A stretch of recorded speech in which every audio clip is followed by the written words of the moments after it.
In the waning days of the legislative session, good government groups are pushing a package of voting bills they say are critical to ensuring the ability of New Yorkers to exercise their right to vote come this fall. To discuss the legislation, we're joined in the Capitol Press Room by Susan Lerner, Executive Director of Common Cause New York. Welcome back to the show, Susan. Always glad to join you, Dave. Glad to have you. So, I want to start with a bill that seems to be in direct response to the Department of Justice sending monitors to election sites last year in California that have high Latino populations. That was viewed as an intimidation tactic, something that is already the subject of state law. But you're looking to go further than that with legislation ensuring you can't face a quote unquote civil arrest while traveling to and from the polls. What's the substantive impact of this type of restriction if you do get it written into law?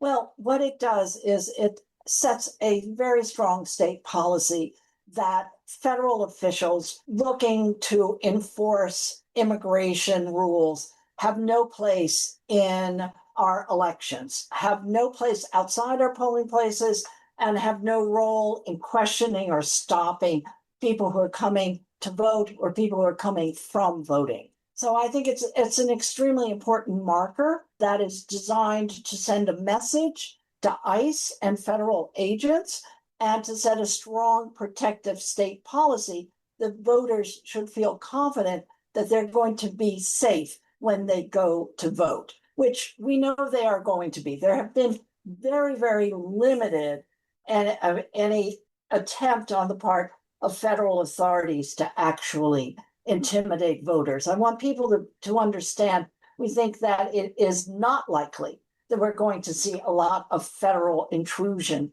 either during the primary or in the fall for our general election.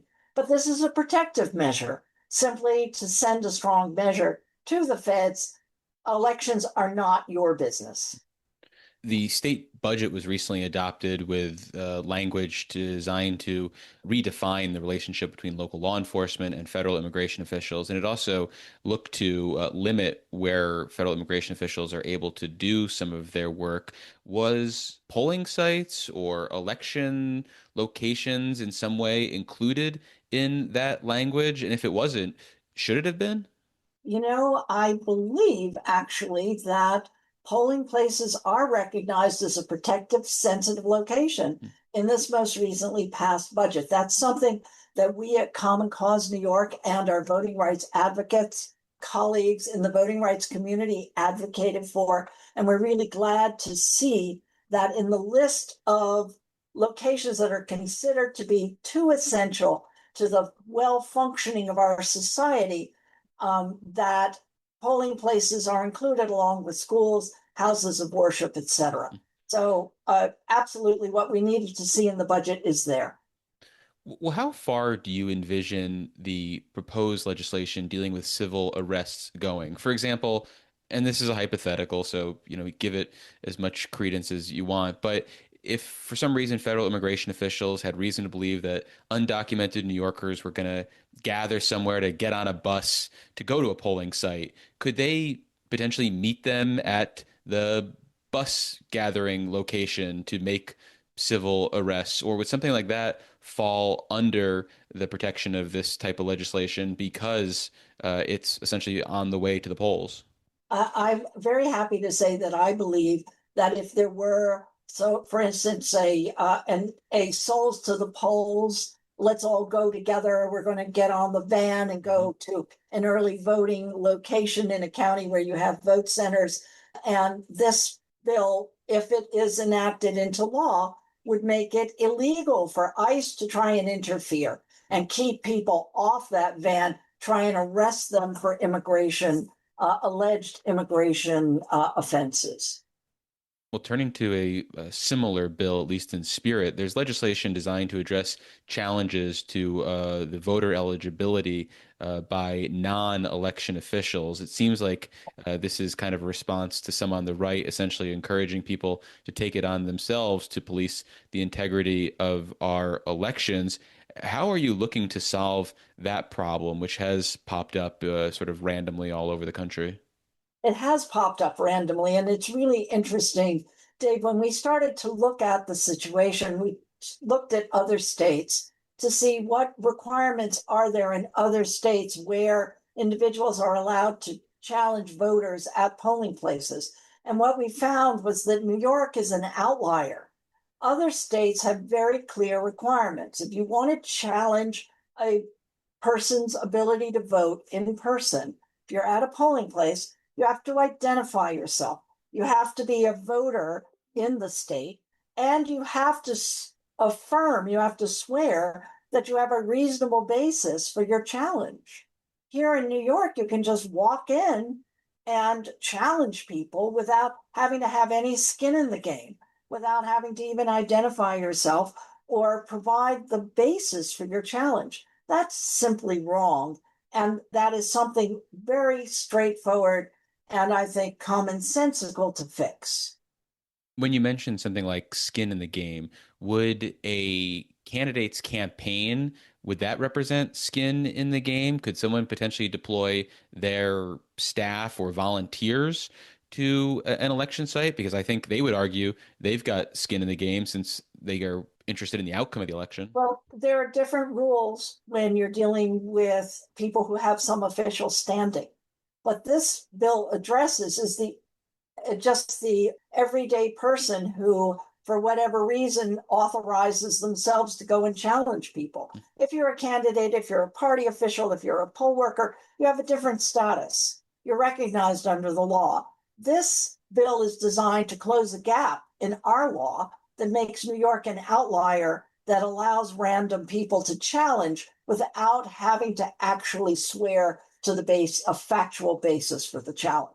And unfortunately, we have seen this happen in earlier elections. And so we know it can be a problem. It can discourage people from voting if there is somebody who is able to just challenge everybody.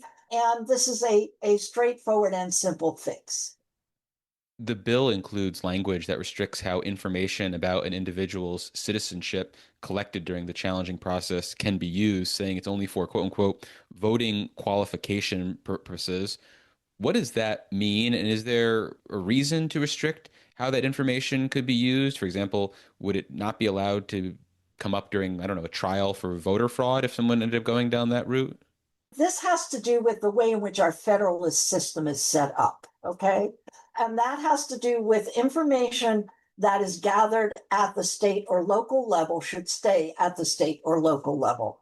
It's very much a part of some of the measures that were adopted in the budget that basically says local law enforcement is focused on local laws, not on federal laws. This is part and parcel of if the state or locale is collecting information about an individual, then that is for local purposes, not for federalism.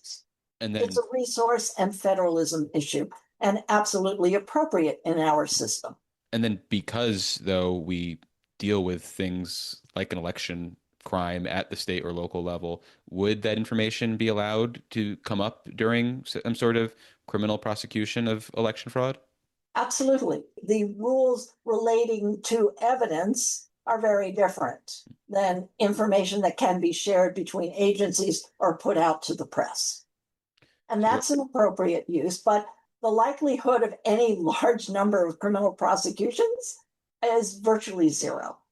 well, that's a recurring thing we hear from advocates in this space who argue that the biggest problem we have with the administration of our elections are the barriers to keeping eligible voters from voting, whether they're informal or more formalized obstacles, and that the focus doesn't need to be on the potential of ineligible voters casting votes. But I'm curious if there's a threshold for you when the latter does become a concern. Like if there was a reason to believe illegal votes were being cast in greater numbers, would that warrant some sort of safeguards? Because someone might be listening to this interview and their takeaway might not be about the scope of the issue, which you often highlight, but that you don't think it's a problem if ineligible voters were voting. I mean, is that the right takeaway for listeners? There is a huge amount of misinformation deliberately put out to frighten Oh, voters sure, but I'm and saying, to do you discourage think it's a people from voting. concern? Do you think it's bad if someone tries to vote who shouldn't be voting? If somebody is trying to vote who shouldn't be voting, in my experience, the system stops them from voting. The There have been countless examinations and studies that have been done. We have tens of millions of people who vote in this country. And the number of proven instances of somebody who isn't actually eligible to vote trying to vote is so minuscule Right. that you need a microscope to find it. So, this constant drumbeat of, well, there are people who shouldn't be voting trying to vote is disinformation. It's designed to discourage people from voting. It's designed to undercut confidence in our elections. And it's frankly very deliberate disinformation. So we're going to run out of time, but you're also backing a bill that would extend the time, Yeah. speaking of time, for casting votes at polling sites in the event of a disruption that lasts more than 15 minutes. What's the mechanism that would be put in place if this bill became law? So if the bill became law, the Board of Elections is any Board of Elections is very aware of what is happening at any given Hmm. polling place. And they know when a polling place has been closed for a bomb threat or some other problem. And so the idea is that the voters know that if there is a problem which closes a polling place for a certain length of time, that length of time will be tacked on to the end of the day automatically. The voter doesn't have to go to court. They don't have to worry about what is the impact. And anybody who wants to interfere and close a polling place will know it's not going to limit the number of hours that a voter is able to vote. And so, again, we think this is a common sense response to what is unfortunately an increasing problem. There is an increase in the number of bomb threats and phony fire alarms that are pulled in order to close down polling places, either as a prank or as a malicious attempt to interfere. And so we believe it makes sense for our law to acknowledge this sad reality and build in an automatic mechanism. Dave, I do want to point out that the bill we talked about before, the voter challenge bill, has already passed the state Senate. And we hope that the assembly will pick it up and vote it into law. Because of the bipartisan nature, though, of our local boards and state board of elections, would you need both commissioners to be on board with any sort of extension of the voting hours? Well, that is actually what the bill looks to do is ensure that there isn't a logjam between the two sides, but that the response is voter centric, not commissioner or party centric. When we advocate for these sorts of reforms, we are thinking first and foremost about the voter. What does the voter need to feel confident that they will have an opportunity to cast their vote? And the last bill has to do with increased protections for the people who are actually facilitating our elections, the poll workers. We're not going to have time to get to that, so listeners will have to explore that on their own. But it We've been has passed the Senate again and again, a sad statement that we need extra protections for our election workers, but we do, and we should have them. well, we've been speaking with Susan Lerner. She's the executive director of Common Cause New York. Susan, thanks as always. Thank you, and hands off our vote, Dave. We're going to be sure that people get to vote. Thanks for listening to today's edition of the Capitol Press Room. For an insider take on what's happening in state government, check out our Dispatches from Planet Albany show, available wherever you get podcasts or at capitolpressroom.org. Join us again for Capitol Press Room, a production of WCNY Connected, Syracuse.